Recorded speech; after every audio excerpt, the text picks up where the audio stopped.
ఓం శ్రీ గురుభ్యో నమః. వాగర్థావివ సంపృక్తౌ వాగర్థ ప్రతిపత్తయే జగతః పితరౌ వందే పార్వతీ పరమేశ్వరౌ.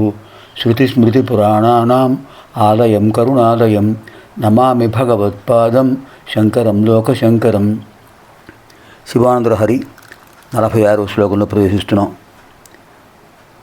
ముందుగా శంకర్ల వారు అనుగ్రహించినటువంటి అమ్మాష్టకంలో విశేషమైన శ్లోకాలు ఉన్నాయి.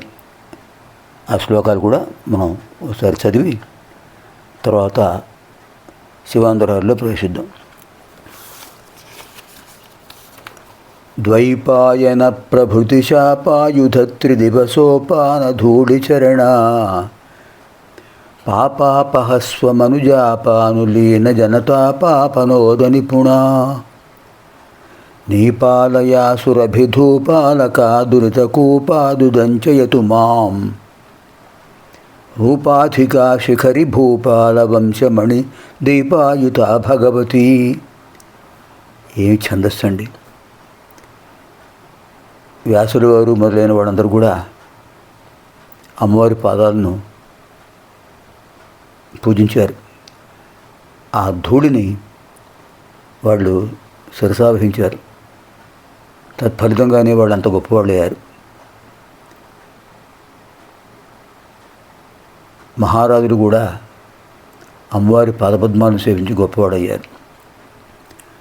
ద్వైపాయన ప్రభృతి శాపాయుధ త్రిదివసోపానధూళిచరణ పాపాపహస్వమనుజాపానులీన జనతాపాపనోద నిపుణా నీపాలయాసురభిధూపాలక దురితకూపాదుదంచయతు మాం రూపాధికా శిఖరి భూపాల వంశమణి దీపాయుత భగవతి. 46వ శ్లోకం.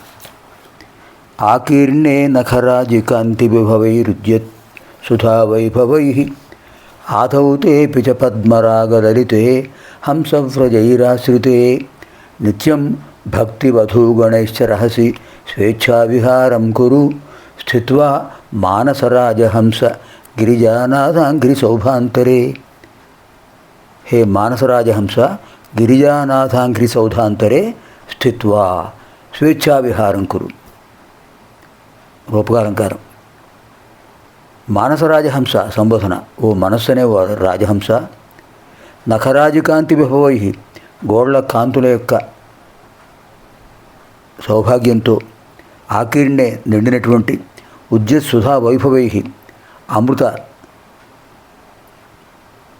బిందువులతో ప్రకాశించేటటువంటి, ఆధౌతే స్వచ్ఛమైనటువంటి, అపిచ ఇంకా పద్మరాగలలితే కెంపులతో అలంకరించబడినటువంటి, కెంపుల్లా ప్రకాశిస్తున్నటువంటి, హంసవ్రజై పరమహంసల సముదాయములతో ఆశ్రయించబడినటువంటి, ఇదే దేనికి విశేషణం ఇదంతా?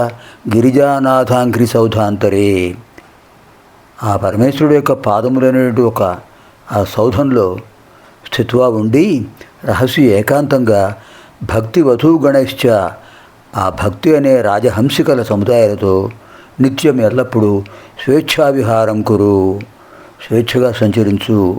మనస్సు అనే ఓ రాజహంస గోళ్ల వరుసల కాంతి సంపదలతో కూడినటువంటిది, ప్రసరించే అమృత ప్రవాహంతో ప్రకాశించేటటువంటిది, పద్మరాగ మాణిక్యాలతో అందంగా కనిపిస్తున్నటువంటిది, పరమహంసల సముదాయముల చేత ఆశ్రయించబడినటువంటిది. అలాంటి పార్వతీనాథుడైన పరమేశ్వరుని యొక్క పాదపద్మం అనేటటువంటి ఆ సౌధంలో, ఆ భవనంలో భక్తి అనేటటువంటి హంసికల సముదాయాలతో స్వేచ్ఛగా విహరించు. ఓ మానసరాజహంసమా, ఎంత అద్భుతమైన భావన అండి! మనస్సును రాజహంసతో పోల్చారు. పరమేశ్వరుడు యొక్క, పార్వతీపతి యొక్క పాదపద్మములు అనేటి ఒక భవనం. ఆ భవనంలో హంసిని అక్కడ విహరిస్తోంది.